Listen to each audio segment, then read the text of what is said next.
So, Mr. Frampton, I just saw you wandering around, and I wanted to get your thoughts on Katie Taylor as a fighter. An amazing fighter. I've always admired Katie, even from the amateur days. She's extremely fast, extremely dedicated, brilliant boxing brain. She's kept all her traits from the amateurs, fast feet, fast hands, and brought them into the pros. And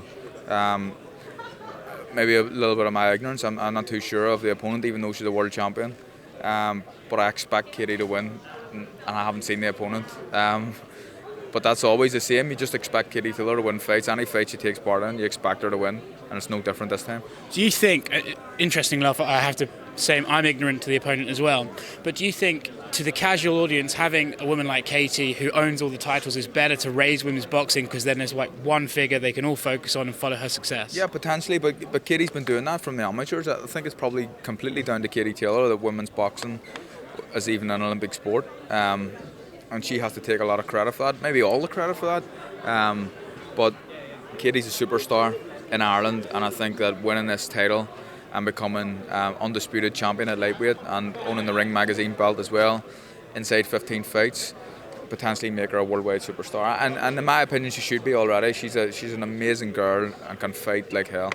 Do you think in Europe, so you got Joshua from the UK, Fury from the UK, McGregor, yourself, Casey from Ireland, is there like a rise in UK and Irish talent at the moment? It seems like the sport or combat sports over there is like over the last few years is really on the up. I think so. You look at in history, it's kind of been America, where the top fighters have came from. But recently you've got this influx from the UK and Ireland, European fighters as well, Eastern European fighters as well, doing well, Lomachenko and Usyk as well. So it's where it was always seen as the USA to be the forefront and produce all the talents, especially in professional boxing. It's not the case now, and you've got quality fighters all over the world. Do you think Americans are kind of slow on the uptake to realise that though? Because I always feel like they look at Joshua or anyone else and Katie Taylor, they always sort of look at, the Brits are coming over and there's... Yeah, we'll wait till they come. And that's it. I think that's the same with any. You've got world champions in Britain that may have never fought in the States, and the Americans won't take to them until they come and prove themselves in America, which is probably a little bit unfair, but that's just the way it is, and that's the way of the world. But we've got in Britain some of the best fighters on the planet at the minute, and Colm Smith on this undercard. You've got Joshua topping the bill. We've got exciting fighters like Tommy Coyle on the bill as well.